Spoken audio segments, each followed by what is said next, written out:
मेरा नाम बबीता है। मेरी उम्र 21 साल है। मैं ड्राइंग रूम में बैठी अपना फ़ोन इस्तेमाल कर रही थी कि तभी अचानक मेरा मोबाइल रिंग हुआ। मैंने स्क्रीन की तरफ देखा तो एक अननोन नंबर स्क्रीन पर जगमगा रहा था। एक पल के लिए मैं हैरान हुई क्योंकि मेरे पास आज तक किसी भी अननोन नंबर से कॉल नहीं आई थी।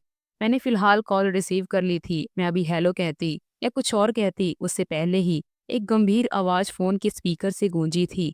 अगर तुम्हारे अंदर इंसानियत है तो थोड़ा घर के अंदर गौर करो, खास करके अपनी दीदी के ऊपर। और फिर अचानक कॉल कट हो गई थी।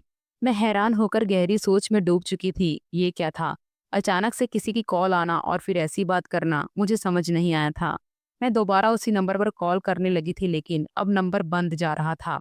मैं तुरंत अपनी जगह से खड़ी हो गई थी और दीदी के कमरे के अंदर गई थी। वो बिस्तर पर लेटी सो रही थी। मैं हैरान थी, भला ये क्या बात है।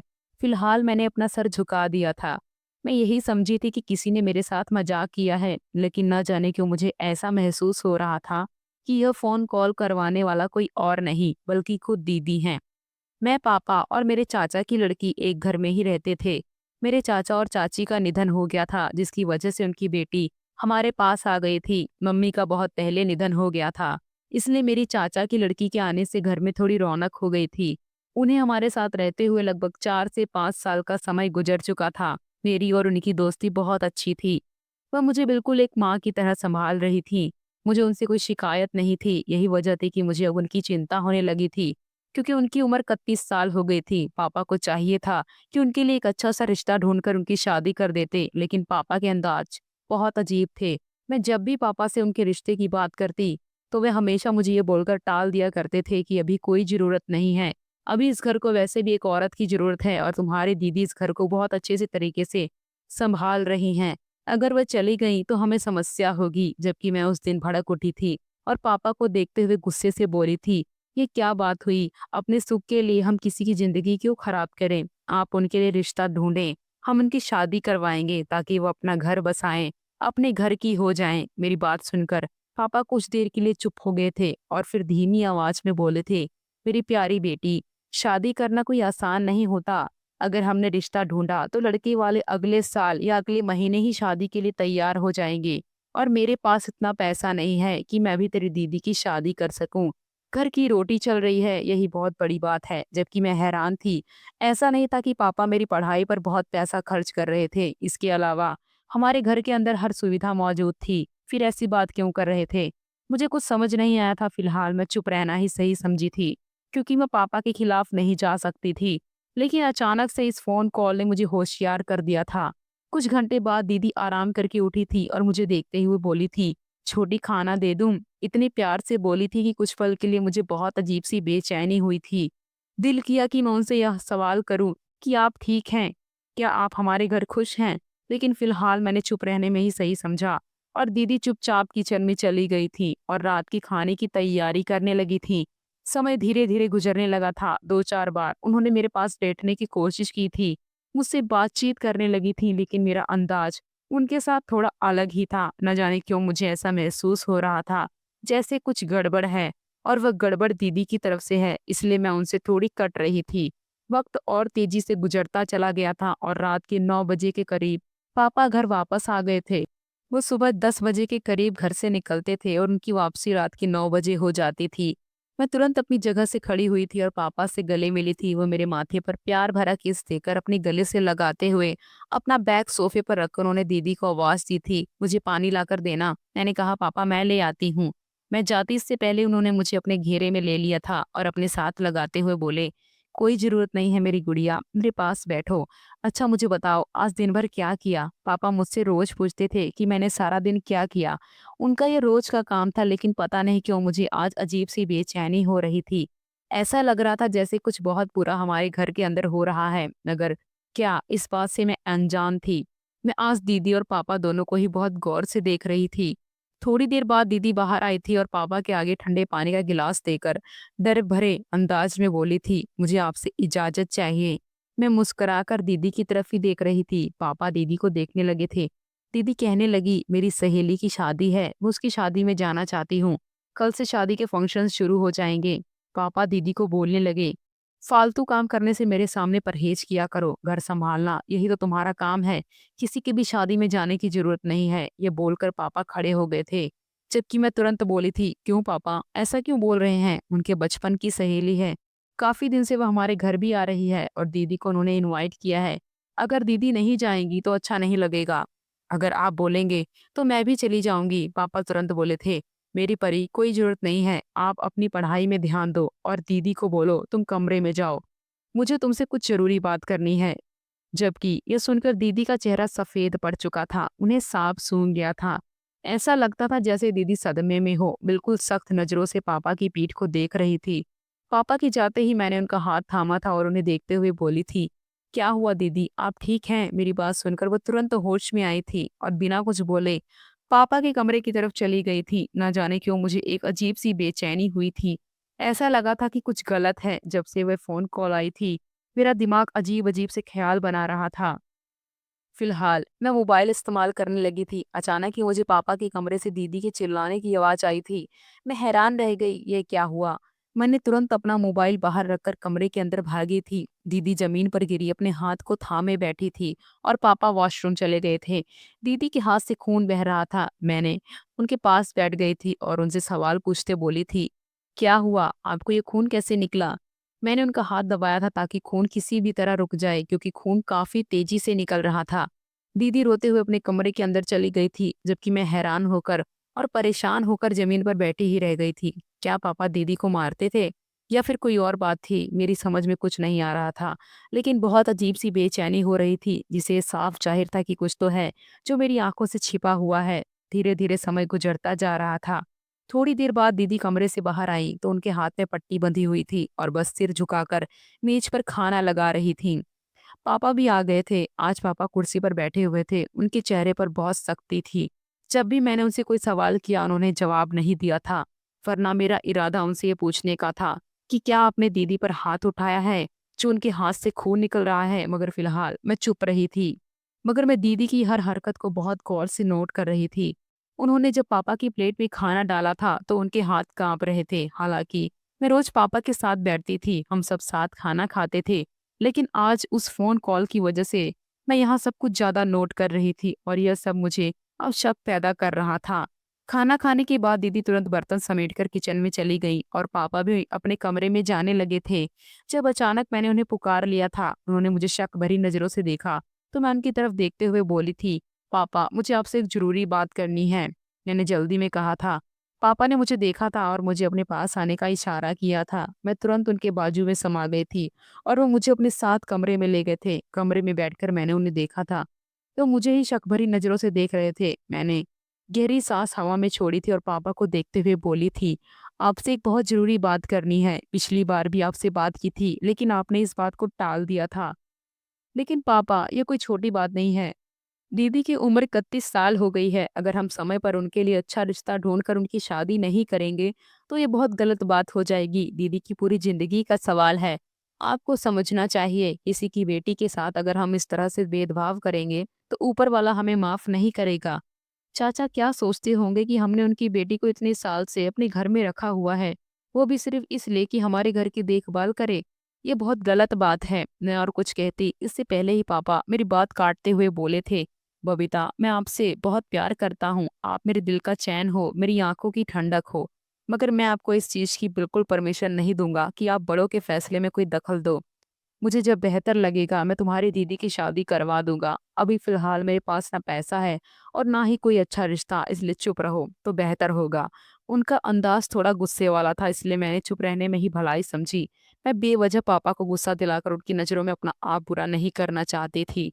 मैं कमरे में आई तो दीदी बिस्तर पर बैठी एक किताब पढ़ रही थी। मैं उनके पास बैठ गई थी और उन्हें देखने लगी थी। अचानक ना जाने मुझे क्या महसूस हुआ कि मैंने उनका हाथ थाम लिया था। उन्होंने मुझे देखा तो मैंने कहा, दीदी एक बात कहूँ? मैंने कहा, आप शादी क्यों नहीं करती? पापा का कहना है कि उनके पास पैसे नहीं हैं, लेकिन आप भी तो इंसान हैं, कोई ना कोई तो आपको भी पसंद होगा, तो आप बात करें, क्या पता बात बन जाए। मेरी बात सुनकर उन्होंने अचानक से अपना हाथ छुड़ा लिया था और धीरे आवाज में बोली थी, रात बहुत ज्यादा हो चुकी है, तुम सो जाओ, मुझे भी नींद आ रही है। ये बोलकर उन्होंने अपनी किताब भी बंद कर दी थी और करवट मोड़कर सोने लगी थी। लेकिन न जाने क्यों मुझे बहुत अजीब सी बेचैनी हो रही थी, इसलिए मैं अपनी जगह से उठी और दीदी के पास बैठ गई थी। मैंने उनका हाथ थामा था और उनकी आंखों में देखते हुए एक बार फिर बोली थी, आप मुझसे कुछ नहीं छुपा सकती। मैं आपकी छोटी बहन हूँ। आप मुझे बताइए, आपको क्या हुआ है? आप काफ़ी चुप रहती हैं, शादी क्यों नहीं करती? आप 31 साल की हो गई हैं, आपकी उम्र। मैं और कुछ कहती इससे पहले ही उन्होंने मुझसे अपना हाथ छुड़ा लिया था और बिना मुझे समझने का मौका दिए कमरे से बाहर चली गई थी। मैं हैरान थी कि अचानक उन्हें क्या हो गया था। थोड़ी देर तक मैं उनके वापस आने का इंतजार करती रही थी और फिर चुपचाप गहरी नींद में चली गई थी। सुबह दीदी को देखा तो वह बिस्तर पर गहरी नींद से सो रही थी। मैंने जल्दी अपना कॉलेज का यूनिफॉर्म पहनना शुरू कर दिया था। आज मेरा बहुत ज़रूरी लेक्चर था जिसे मैं किसी भी कीमत पर नहीं छोड़ सकती थी। यूनिफॉर्म पहनकर मैं बाहर आई तो देखा कि दीदी का दुपट्टा बाहर पड़ा हुआ था। मैंने हैरान होकर उनका दुपट्टा बाहर देखा था क्योंकि दीदी अपने दुपट्टे का बहुत ख्याल रखती थी। मैंने उन्हें कभी भी बिना दुपट्टे के नहीं देखा था, तो क्या दीदी बिना दुपट्टे के ही कमरे के अंदर आ गई थी? फिर कुछ सोचते हुए उनका दुपट्टा उठाकर कमरे में रखाई थी। पापा को देखा तो उनका दरवाजा बंद था। मैंने जल्दी-जल्दी अपने लिए चाय बनाई थी और ब्रेड पर मक्खन लगाकर जल्दी से खाकर कॉलेज के लिए निकल गई थी। मैं अपनी तरफ से कभी भी दीदी को परेशान नहीं करती थी और ना ही अपने ज़्यादा काम उनसे बोलती थी। बेशक उन्होंने पूरा घर सँभाला हुआ था, लेकिन मुझे उनका बहुत एहसास था। वो मेरे काम क्यों करती, वह भी इंसान थी। अगर मैं उन्हें ना समझती, तो फिर उन्हें कौन समझता? मैं घर से बाहर आई, तो मेरी दोस्त मेरा इंतज़ार कर रही थी। मैं उसके साथ ही कॉलेज के लिए रवाना हो गई थी। तभी अचानक मुझे अपने नाम की पुकार सुनाई दी। मैंने पलटकर देखा, तो उसी समय बस आ गई थी। एक आदमी चेहरे पर मास्क लगाए खड़ा हुआ मुझे ही देख रहा था। मेरी दोस्त बस के अंदर जा चुकी थी। इसलिए मैं रोक नहीं पाई थी और तुरंत ही अंदर चली गई थी। जबकि मैं हैरान थी कि इस अजनबी इंसान को मेरा नाम कैसे मालूम है। वह मुझे अभी भी गहरी नज़रों से देख रहा था। एक पल के लिए मेरा पूरा शरीर काँप उठा था और मैं तुरंत बस के अंदर हो गई थी। मैं अजीब कश्मकश में पड़ गई थी कि यह कौन है। एक लंबी दूरी तय करके हम कॉलेज पहुंच गए थे। लेकिन वहां जाने के बाद भी मेरे दिमाग में यही बातें चल रही थी कि आखिर वह आदमी कौन था जो मुझे मेरा नाम लेकर पुकार रहा था। मुझे साफ तौर पर मेरा नाम सुनाई दिया था और जब मैंने पलट कर देखा था तो वही मुझे देख रहा था, जिसका मतलब था कि उसने ही मुझे पुकारा था। मेरी दोस्त ने भी एक दो बार मुझसे पूछा कि सब ठीक है, तुम काफी गुमसुम नजर आ रही हो, लेकिन मेरे पास कोई जवाब नहीं था। कॉलेज की छुट्टी के वक्त जब हम लोग बाहर आए तो सामने का नजारा देखकर मेरा पूरा शरीर सुन्न हो गया था, क्योंकि बस स्टॉप पर जिस शख्स ने मुझे पुकारा था वो बिल्कुल मेरे सामने खड़ा हुआ था। शायद वो मेरा ही इंतजार कर रहा था, मगर मेरे साथ मेरी दोस्त मौजूद थी। मैं किसी भी अजनबी लड़के से इस तरह से मुलाकात नहीं कर सकती थी और ना ही उससे सवाल जवाब करती थी, बेवजह मेरी बदनामी हो जाती। मैं अपने दोस्त के साथ कदम दर कदम चलते हुए बस स्टॉप की तरफ बढ़ने लगी थी। हम जैसे ही आगे बढ़ने लगे वह आदमी भी मेरे पीछे पीछे आने लगा। मुझे बहुत ज्यादा घबराहट हो रही थी कि यह कौन है। मैंने अपनी दोस्त का हाथ मजबूती से पकड़ रखा था। उसने मुझे हैरान होकर देखा था और तुरंत बोली थी, क्या हो गया बबीता, सब ठीक है? जबकि मैं कुछ नहीं बोली थी, बस चुपचाप जल्दी जल्दी कदम बढ़ाकर बस में चढ़ गई थी। और वह आदमी आखिर तक बस के पास आया था, मगर वो बस में नहीं चढ़ा, क्योंकि अगर वो पब्लिक ट्रांसपोर्ट पर चढ़कर मुझसे बदतमीजी करता या कुछ भी बात करने की कोशिश करता तो लोग उसे बहुत मारते। शायद तभी उसने समझदारी से काम लिया था। मैं घर पहुंची तो काफी घबराई हुई थी। मुझे बहुत ज्यादा डर लग रहा था, ना जाने वह अजनबी कौन था जो बेवजह मेरे पीछे लग गया था। सुबह से ही मेरा दिमाग खराब हो रहा था। बस सुबह दीदी का दुपट्टा बाहर देखना, फिर बस स्टॉप पर मेरे नाम की पुकार, और जब कॉलेज से बाहर निकली तो उसी शख्स का सामने होना। ये सब बातें मिलकर मुझे बहुत ज्यादा परेशान कर रही थी। मैं घर में आई तो दीदी तुरंत बोली थी, बबीता जल्दी से कपड़े वगैरह बदल लो, चाचा की कॉल आई थी, उन्होंने कहा है कि तुम उनके साथ एक पार्टी में जाओगी। मैंने सिर को हल्की सी झुकाव दी थी। मेरे पापा को अक्सर किसी न किसी पार्टी में जाना ही पड़ता था। कभी वो मुझे ले जाते थे तो कभी कभी दीदी को ले जाते थे। हम दोनों में से कोई भी उनके साथ जाने पर ऐतराज नहीं करता था, क्योंकि हमें पता था कि किसी एक लेडी का पार्टी में होना बहुत ज़रूरी होता था। मैं कमरे में आई थी, लेकिन मेरी धड़कन बिल्कुल भी नॉर्मल नहीं हो रही थी। ना जाने क्यों मुझे बहुत ज़्यादा बेचैनी हो रही थी। पल भर के लिए मैं सोच में पड़ी थी और एक पल के लिए मेरी आंखों में चमक आई थी। कहीं वह शख्स मुझे पसंद तो नहीं करता, ये सोचते ही मेरे चेहरे पर मुस्कान आ गई थी। मैं 21 साल की थी और गर्ल्स कॉलेज में पढ़ती थी। आज तक मैंने कभी किसी लड़के से बात नहीं की थी, किसी से दोस्ती नहीं की थी। इसलिए जीवन में ऐसा पहली बार होने पर मैं थोड़ा घबराई हुई थी। मगर ये ख्याल आते ही मेरे चेहरे पर मुस्कान आ गई थी। आदमी देखने में अच्छा था, लंबा कद, चौड़ी छाती थी उसकी। छाती से साफ तौर पर महसूस हो रहा था जैसे वे जिम करता हो। यही वजह थी कि मुझे उसमें दिलचस्पी पैदा हुई थी। मैंने उसका चेहरा नहीं देखा था क्योंकि उसने चेहरे पर मास्क चढ़ा रखा था। दीदी की आवाज़ एक बार फिर आई तो मैंने जल्दी से कपड़े वगैरह बदल लिए थे और बाहर आ गई थी। उन्होंने मेरे लिए टेबल पर खाना लगा दिया था और मेरे साथ ही बैठ गई थी। हम दोनों ने दोपहर का खाना भी खाया था। दीदी मुझसे छोटे-छोटे सवाल कर रही थी कि आज कॉलेज में क्या कुछ हुआ, लेकिन मेरे पास कहने के लिए कुछ भी नहीं था। मेरे दिमाग में वो मास्क पहना हुआ आदमी पूरी तरह से हावी हो चुका था। न जाने वह कौन था जो मेरे नाम को भी जानता था। मैं फिलहाल आराम करने के लिए कमरे के अंदर चली गई थी। शाम को मुझे पार्टी में जाना था, इसलिए मुझे किसी चीज की फिक्र नहीं थी। मैं बिस्तर पर लेटी तो एक बार फिर मुझे वही आदमी याद आने लगा था। ना जाने वो कौन था, उसके बारे में सोचते सोचते मैं कब गहरी नींद में गई मुझे कुछ पता नहीं चला। शाम 6 बजे के करीब दीदी ने मुझे उठाया था। घबराई हुई आवाज में बोली थी, बबीता जल्दी उठ, उठ, चाचा आने वाले होंगे। उन्होंने कहा था कि तुम उनके साथ 7 बजे जाओगी और तुम अभी तक सो रही हो। जबकि मैं करवट बदलकर बोली थी, दीदी आप पापा के साथ चली जाओ, मेरा दिल नहीं चाह रहा। मैं और कुछ कहती, इससे पहले ही उनकी ओर से घबराई हुई आवाज मुझे सुनाई दी थी, तुम क्यों मुझे परेशान कर रही हो बबीता, उठ जाओ ना। उनकी आवाज में मुझे दर्द महसूस हुआ था। मैंने हैरान होकर दीदी के चेहरे को देखा। उनके चेहरे पर टेंशन दिख रही थी। मैं उठकर बैठ गई थी और दीदी को देखते हुए बोली, क्या हुआ, सब ठीक है? मैं और कुछ कहती इससे पहले ही दीदी ने कहा था, तैयार हो जाओ, मुझे परेशान मत करो। यह बोलकर दीदी वॉशरूम में चली गई थी। जबकि कुछ पल के लिए मैं बिल्कुल चुपचाप वहीं बैठी दीदी के रवैये के बारे में सोचती रही कि इनको अचानक क्या हो गया। अभी तो बिल्कुल ठीक थी, बस मेरा यह कह देना कि तुम मेरी जगह पापा के साथ चली जाओ। रोने लग गई और ये कोई छोटी बात नहीं थी। न जाने क्यों मुझे ऐसा लग रहा था कि दीदी और पापा के बीच रिश्ते अच्छे नहीं हैं। फिलहाल मैंने चुपचाप उठकर अपने लिए कपड़े वगैरह निकाले। शाम 7 बजे के करीब दीदी ने मुझे अच्छे से तैयार कर दिया था। पापा भी आ चुके थे और वह भी कपड़े वगैरह बदल कर तैयार हो गए थे और बाहर मेरा इंतजार कर रहे थे। मैं जैसे ही बाहर आई, पापा दीदी को देखते हुए कहने लगे, घर का दरवाजा अच्छे से बंद कर लेना, अपना ख्याल रखना और ज्यादा मोबाइल इस्तेमाल करने की जरूरत नहीं है। आराम कर लेना, हम लोग जल्दी वापस आ जाएंगे। दीदी अच्छी बेटियों की तरह हाँ में सिर हिलाकर एक तरफ खड़ी हो गई थी। मैं दीदी को बाय बोलकर पापा के साथ चली गई थी। एक लंबी यात्रा के बाद हम पार्टी में पहुंचे थे। पापा की दोस्त ने यह पार्टी बड़े अच्छे से आयोजित की थी। बहुत बड़े बिजनेसमैन आए हुए थे। पापा मेरा पहचान सभी से खुलकर करवा रहे थे। उनका अंदाज इस बात की गवाही दे रहा था कि वो मेरा रिश्ता करना चाहते हैं और उनका इरादा भी यही था। अक्सर मुझे मजाक करते हुए कहते थे कि तुम्हारी शादी किसी बड़े बिजनेसमैन से करवाऊंगा ताकि तुम बहुत खुशहाल जिंदगी जी सको। मेरी एक ही तो बेटी है। पर मैं उन्हें तुरंत रोक देती थी, बिल्कुल भी नहीं। आपकी एक बेटी नहीं बल्कि दो बेटियां हैं मेरे साथ साथ। आप उनका भी ख्याल रखा करें। अगर आप मेरी शादी बिजनेसमैन से करवाएंगे तो उनकी शादी भी आप बिजनेसमैन से ही करवाएंगे। पापा हर बार मेरी यह बात सुनकर चुप हो जाते थे। उनके पास इन बातों का कोई जवाब नहीं होता था और मैं कभी कभी इतनी हैरान हो जाती थी कि उनका चेहरा ही देखती रह जाती थी कि आखिर पापा को दीदी से क्या दिक्कत थी।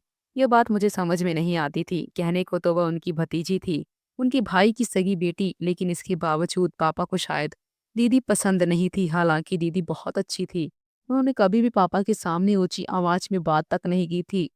मेरे साथ भी बहुत अच्छा व्यवहार रखती थी और टाइम पर खाना देना, मेरे कपड़े इस्त्री करना, मेरी हर बात का ख्याल रखना। यह तो वजह थी कि मुझे दीदी बहुत ज्यादा अच्छी लगती थी। अभी मैं कोने में खड़ी ड्रिंक पी रही थी कि अचानक मेरी नजर एक आदमी पर गई। वह पापा से मुस्कुराकर बातचीत कर रहा था। न जाने क्यों उस आदमी को देखकर मुझे ऐसा लगा था जैसे सुबह मेरी उससे ही मुलाकात हुई थी। वह देखने में बहुत खूबसूरत है, बिल्कुल उस आदमी की तरह। उसका लंबा और ऊंचा कद से पता लग रहा था जैसे कि वह जिम जाता है। समय धीरे धीरे गुजरता चला गया था। पार्टी बहुत अच्छे तरीके से गुजर चुकी थी और मैं पापा के साथ घर आ गई थी। लेकिन मेरे दिमाग पर वही आदमी का ख्याल था।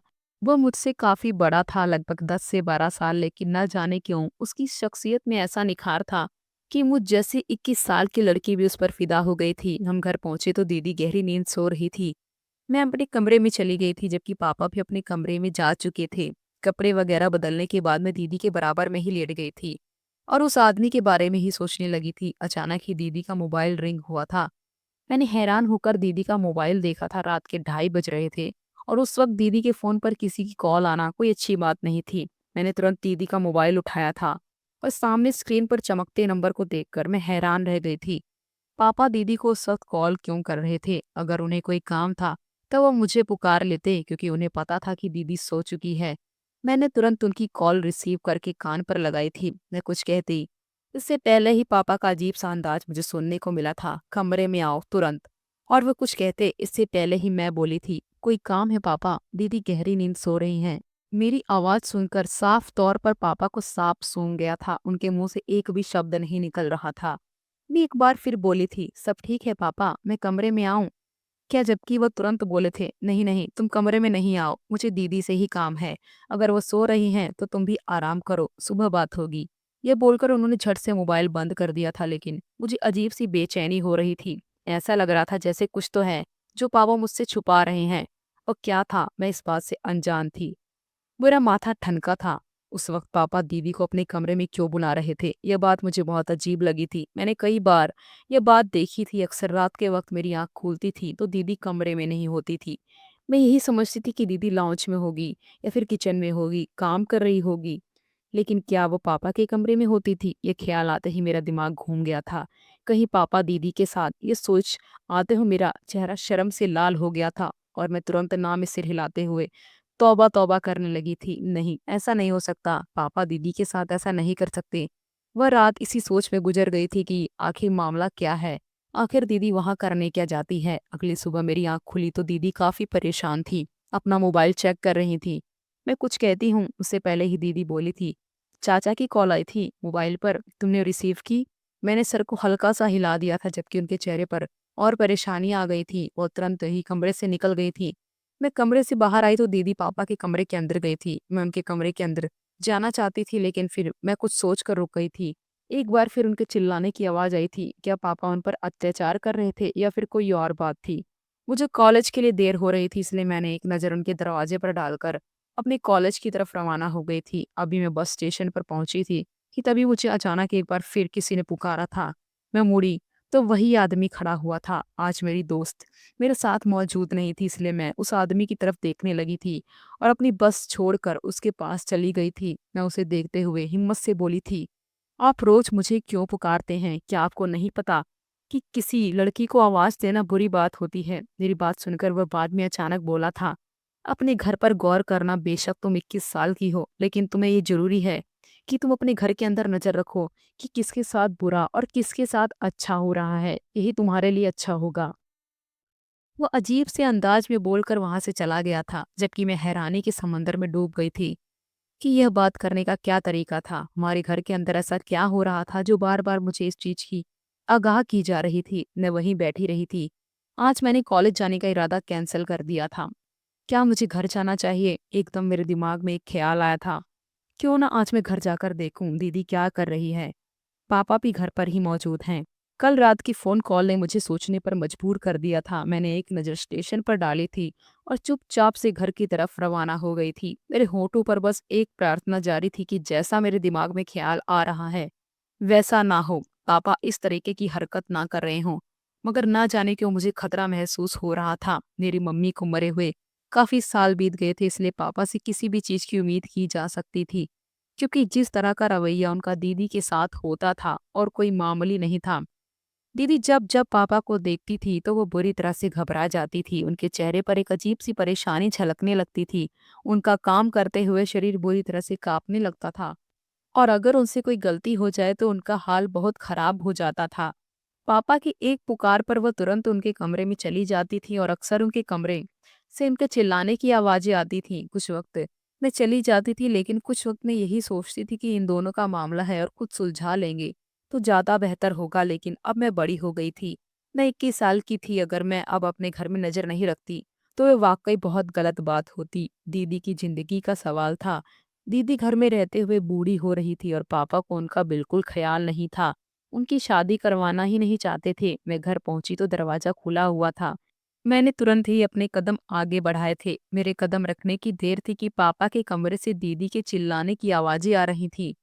ऐसा लगता था जैसे बहुत तकलीफ में हों, किसी दर्द में चिल्ला रही हों। और ये ठीक है, बहुत अलग थी।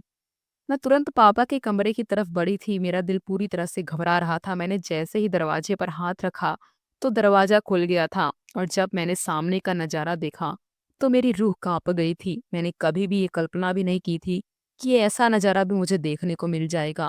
मुझे ऐसे लग रहा था जैसे मेरे कदमों तले जमीन निकल गई हो, क्योंकि मेरे पापा मेरी दीदी के साथ गलत, दोनों ही मुझे देखकर पूरी तरह से डर चुके थे। दीदी के चेहरे आंसुओं से तर थे, जबकि पापा के चेहरे पर एक अजीब मंजर था। मैं तुरंत कमरे से बाहर आ गई थी और सीने पर हाथ रखकर गहरी सांस लेने लगी थी। मेरी आंखों से आंसू लगातार बह रहे थे। मुझे बहुत अफसोस हो रहा था कि मेरे पापा इस हद तक गिर सकते हैं। मुझे उनसे नफरत महसूस हो रही थी। थोड़ी देर की बात ही पापा बाहर आ गए थे। दीदी भी तुरंत रोते हुए अपने कमरे में जा चुकी थी। मैंने एक नफरत भरी नजर उन पर डालकर बोली, आपको शर्म आनी चाहिए, वो आपकी बेटी है, आप उसके साथ इस तरह का अंजाम दे रहे हैं। क्या आपको शर्म नहीं आती? मेरे मुंह में जो आया मैं बोलती चली गई, जबकि पापा का सिर झुका हुआ था। मैं और कुछ कहती, इससे पहले पापा बोले थे मैं क्या करता, तुम्हारे खातिर मैंने शादी नहीं की, मगर मैं इंसान हूँ। इंसान को हर एक चीज की जरूरत महसूस होती है, इसी तरह वो भी। और कुछ कहते हैं। इससे पहले ही मैंने उनके सीने पर हाथ रखकर उन्हें धक्का दिया था और उनकी आंखों में देखते हुए बोली थी, शर्म आती है ये कहते हुए कि आप मेरे बाप हैं। टूट मारना चाहिए आपको किसी की बच्ची के साथ। आपको ये करते हुए शर्म नहीं आई? ये ख्याल नहीं आया कि जो इंसान जैसा करता है वैसा ही उसको मिलता है? अगर आप किसी की बच्ची के साथ ऐसा करेंगे तो आपकी बेटी के साथ भी यही सब होगा। मेरा बस नहीं चल रहा था कि मैं पापा के साथ कुछ कर दूं, सजा दूं उनको। इसी दौरान हमारे दरवाजे पर कोई खड़ा हुआ था। मैंने पलट कर देखा तो वही आदमी खड़ा हुआ था जो बस स्टेशन पर मुझे मिला था, लेकिन उसका चेहरा देखकर मैं हरकत में आ गई थी। ये वही आदमी था जो उस दिन पापा से पार्टी में बड़ा मुस्कुरा कर मिल रहा था। उसके पीछे उसके गार्ड खड़े हुए थे। वे अंदर आ चुका था और पापा का गिरेबान पकड़कर उनके मुंह पर एक मुक्का मारते हुए बोला था, बस इसी दिन का इंतजार था मुझे। यह दिन मुझे मालूम था बहुत जल्द आएगा। तुम क्या समझते थे तुम एक लड़की के साथ घर के अंदर गलत काम करते रहोगे और तुम्हारे बारे में किसी को पता नहीं चलेगा? तुम जैसे लोगों को जिंदा रहने का भी कोई हक नहीं है। ये कहते ही उसने तुरंत पुलिस को अंदर बुलाया था, जो बाहर खड़ी हुई थी। मैं चुपचाप एक कोने में खड़ी यहाँ सब देख रही थी। मेरी आंखों से आंसू बह रहे थे। मेरा दिल ऐसा था जैसे अभी फट जाएगा। मैंने सोचा भी नहीं था कि मेरा बाप, जिसे मैं अपना आइडल मानती थी, जो मेरा सब कुछ थे, जिनके दम से मैं थी, वह एक दरिंदा था। उनके अंदर इंसानियत नहीं बल्कि इंसानियत के पीछे छुपा हुआ एक दरिंदा था। इस आदमी ने तुरंत मेरे पापा को अरेस्ट करवा दिया था। हैरेसमेंट केस में और रेप केस में पापा को 10 साल की सजा सुनाई गई थी, जबकि दीदी एक कोने में खड़ी हुई थी। उनकी आंखों से भर भर आंसू बह रहे थे। मैंने तुरंत उन्हें अपने सीने से लगा लिया था, जबकि वे मुझे देखकर और जोर जोर से रोई थी। पुलिस पापा को ले गई थी, तभी अचानक उस आदमी ने मेरी दीदी का हाथ पकड़ा था और उनकी आंखों में देखते हुए बोला था, सोनिया, मैंने कहा था ना मैं सब ठीक कर दूंगा, बस मुझे थोड़ा समय दो, मैं सब ठीक कर दूंगा। मैं हैरान होकर कभी दीदी को तो कभी इस आदमी को देख रही थी। फिर दीदी ने मुझे बताया था कि वो इस आदमी को पसंद करती हैं। उनकी मुलाकात कॉलेज में हुई थी और वही इन दोनों की बातचीत शुरू हो गई थी। बातों ही बातों में उन्होंने अपने ऊपर गुजरने वाली हर दास्तान उसे सुनाई थी। पापा रोजाना रात में उन्हें अपने पास बुलाकर जबरदस्ती उनके साथ एक काम अंजाम देते थे। उन्हें मारते भी थे और उन्हें ये बात कहते थे कि वह उनकी बीवी हैं, मगर ये सच्चाई नहीं थी। इस आदमी ने दीदी से शादी की थी और मुझे भी अपने साथ अपने घर ही लेकर आ गया था, क्योंकि मैं अकेली नहीं रह सकती थी। वह मेरा बहुत शुक्रगुजार है, क्योंकि मैंने पापा को रंगे हाथों पकड़ा था। वे मेरी दीदी का बहुत ख्याल रखते थे और मेरा भी बहुत ख्याल रखते थे। दीदी और उन्होंने कभी मुझ पर कोई रोक टोक नहीं की थी, बल्कि वे लोग मेरी जिंदगी संवार चुके थे। मेरी पढ़ाई पूरी होने के बाद रोहन भाई ने मेरी शादी एक अच्छे लड़के से करवा दी थी, जो देखने में भी बहुत सुंदर था और खानदानी भी अमीर था। मैं भी एक अच्छी जिंदगी गुजार रही हूँ और मेरी दीदी भी, जबकि पापा जेल में पड़े हुए हैं और मुझे उनकी बिल्कुल याद नहीं आती। भला मैं उनको क्यों याद करूं, जिस इंसान को यह एहसास नहीं कि बीवी और भतीजी में क्या फर्क होता है।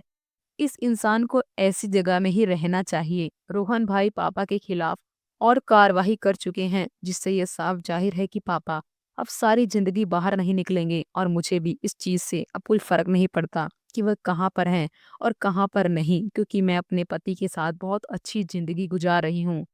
दोस्तों, आप लोगों से एक सवाल है कि मेरी जगह आप होते तो उस दरिंदे के साथ क्या करते। दोस्तों, वीडियो कैसा लगा कमेंट करके जरूर बताएं। वीडियो को लाइक और चैनल को सब्सक्राइब जरूर करें। Thank you.